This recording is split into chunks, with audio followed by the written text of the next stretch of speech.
નમસ્કાર વિદ્યાર્થી મિત્રો, સ્કાયલાઇન એજ્યુકેશનમાં તમારા બધાનું સ્વાગત છે। આજે આપણે જોવાના છીએ ધોરણ 10 ગુજરાતીની પ્રશ્ન બેંક 4 ડિસેમ્બર 2024 માટેની તારીખ છે 12/12/2024। એનું આજે આપણે સોલ્યુશન કરીશું।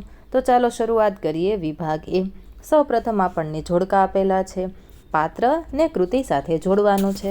તો પહેલું છે મોહમ્મદ, તો એમાં આવશે ચોપડાની ઇન્દ્રજાળ। બીજું છે વિશાખા, એમાં આવશે જન્મોત્સવ। અને ત્રીજું છે ડુંગર, એમાં આવશે ગતિભંગ। ત્યાર પછી આપણને જોઈએ તો ઉક્તિ સાથે પાત્રને જોડવાના છે। તો પહેલું દેવા, તો એની અંદર આવશે વેલજી। આપણી બબલીની જ પગલી હશે, એમાં આવશે ડુંગરની પત્ની। અને બોડીને તા વળી કાહડી કેવી, તો આપણે લખીએ ત્યાં જીવલો।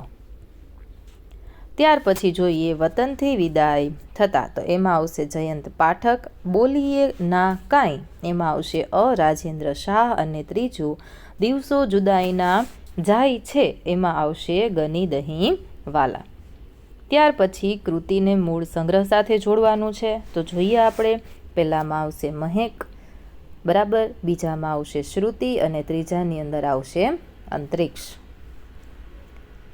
ત્યાર પછી સાહિત્ય પ્રકાર અને કૃતિને જોડવાના છે। તો આત્મકથા ખંડ, એમાં આવશે ચોપડાની ઇન્દ્રજાળ। ગીત, તો એમાં આવશે બોલીએ ના કંઈ। અને લઘુ કથા, એમાં આવશે ગતિભંગ। ઓકે, ચાલો વિકલ્પોમાંથી યોગ્ય વિકલ્પ પસંદ કરી ખાલી જગ્યા પૂરો, ગમે તે 4। તો પહેલું છે બાનો ભીખુ, પુસ્તકમાંથી ખાલી જગ્યા કૃતિ લીધેલ છે, તો ચોપડાની ઇન્દ્રજાળ। બીજું, રાતો ચોપડો ખાલી જગ્યાનું શોષણ કરતો હતો, જવાબ આવશે ગરીબો। ત્રીજું, લેખકના બા લેખકને દર રવિવારે ખાલી જગ્યા મોકલતા, ઉઘરાણીએ। ચોથું, ચોપડાની ઇન્દ્રજાળ પાઠમાં લેખક માટે ખાલી જગ્યા શબ્દ વપરાયેલ છે, તો જવાબ લખો ભીખલો। પાંચમું, વતનથી પાછા ફરતા કવિને માર્ગમાં ખાલી જગ્યા નડે છે, તો કાંટાળી ડાળ।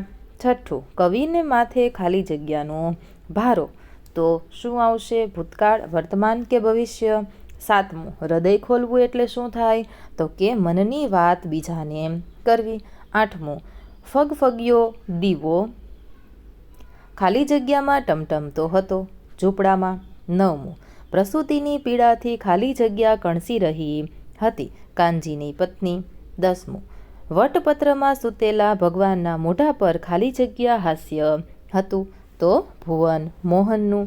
11, જન્મોત્સવ કૃતિ ખાલી જગ્યામાંથી લેવામાં આવી છે, તો એમાં આવશે ગૃહ પ્રવેશ। 12મું, વતનથી વિદાય થતા કવિ વતન પ્રત્યે ખાલી જગ્યા અનુભવે છે, તલસાટ। આપણી વ્યથા અન્વયે મન રસની, તો એમાં આવશે કથા। 14મું, કવિ રાજેન્દ્ર શાહને ખાલી જગ્યા પુરસ્કાર મળેલ છે, તો એમાં આવશે જ્ઞાનપીઠ। જીવની એક ક્ષણનો મહિમા ખાલી જગ્યા સાહિત્ય સ્વરૂપમાં હોય છે, તો નવલકથા, નવલિકા કે લઘુકથા। 16, ડુંગરે પોતાની નજર સામે સ્થિર કરી, કોની સામે સ્થિર કરી, તો આકાશ સામે। 17, વિકલ્પ સંગ્રહમાંથી ખાલી જગ્યા કૃતિ લેવામાં આવેલી છે, ગતિભંગ। 18, કવિને સ્વજન સુધી ખાલી જગ્યા લઈ જશે, તો એમાં આવશે શત્રુઓ। 19, ગઝલની 2 પંક્તિને ખાલી જગ્યા કહેવાય, શેર। 20, કવિ અશ્રુઓને હૃદયથી ખાલી જગ્યા સુધી જવાની અરજ કરે છે, નયન, બરાબર। ત્યાર પછી છે એક વાક્યમાં ઉત્તર લખો, તો એમાં પહેલો સવાલ અહીં આપેલો છે, લેખકને પોતાની જાત પર તિરસ્કાર થવા લાગ્યો કારણ કે। બીજું, 17 પંચા 95નું ગણિત એટલે શું થાય, બરાબર। આમાંથી જેનો પણ તમારે જવાબ જોઈતો હોય એ સવાલ તમારે કમેન્ટ બોક્સમાં લખવાનો રહેશે, એટલે તમને ત્યાં જ એનો જવાબ મળી જશે। ઓકે, ચાલો ત્યાર પછી છે વિભાગ બી, 7 ગુણનો છે, બરાબર। અહીં છે 3-4 વાક્યમાં ઉત્તર લખો। રાતા રંગના ચોપડાના બધા જ પાના લેખકે શા માટે ચીરી નાખ્યા, બરાબર છે। આમાં 10 સવાલ છે, 10એ 10 સવાલની તૈયારી કરવાની રહેશે। જે સવાલનો જવાબ તમને ના મળે એ સવાલ તમારે કમેન્ટ કરવાનો. ઓકે વિદ્યાર્થી મિત્રો, વિડીયોને લાઇક કરજો. તમારા મિત્ર સાથે આ વિડીયોની લિંક છે એને વોટ્સએપ પર શેર કરી અને તમે ચેનલ પર નવા હોય તો ચેનલને સબસ્ક્રાઈબ કરવાનું ભૂલશો નહીં. અહીં આપણને આપેલા છે 7-8 વાક્યમાં ઉત્તર લખો. એમાંથી ગમે એક સવાલ તમને પૂછાશે. વિભાગ સી અહીં આપેલો છે. બરાબર, એમાં શું કહ્યું છે? વાક્ય પ્રયોગ કરવાનું છે. તો જોઈએ આપણે. પહેલું, ડુંગરે આકાશ સામે જોયું. તો ભાવે વાક્ય બનાવીએ તો ડુંગરથી આકાશ સામે જોવાયું. બરાબર. બીજું, કર્તરી વાક્ય બનાવવાનું છે. કિશનથી એકાએક હસી પડાયું. તો આને આપણે ફેરવીએ તો કિશાન એકાએક હસી પડ્યો. ત્રીજું, દેવજીએ કાનજીને મદદ કરી. આમાંથી પ્રેરક વાક્ય. ચોથું, ડુંગરથી સ્ટેશન તરફ ચલાયું. ડુંગર કે સ્ટેશન તરફ ચાલ્યો. કર્તરી વાક્ય બનાવવાનું છે. ત્યાર પછી કર્મણી, જીવલો લેખક માટે શાકભાજી લાવતો.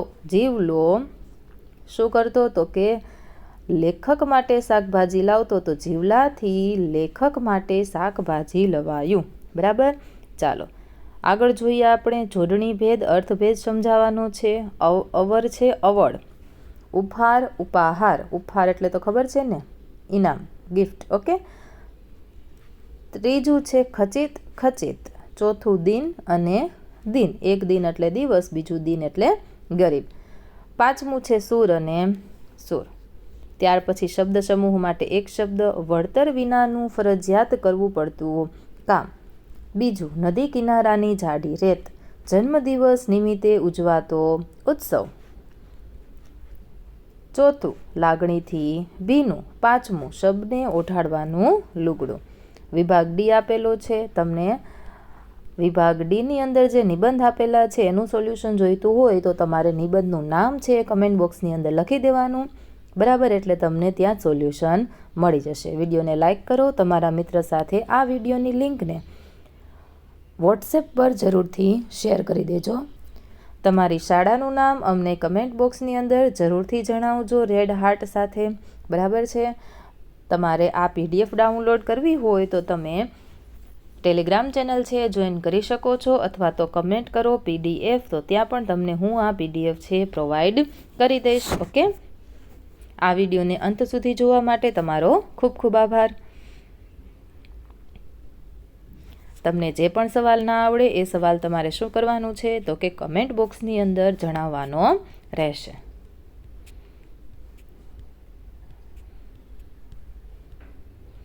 આ ઓરિજિનલ PDF છે તો આની તમારે તૈયારી કરવાની રહેશે, એટલે તમને સારા ગુણ મળી શકે. કોઈ પણ પ્રકારની ભૂલ કર્યા વગર જવાબ લખવાના, એટલે સારા ગુણ આવે.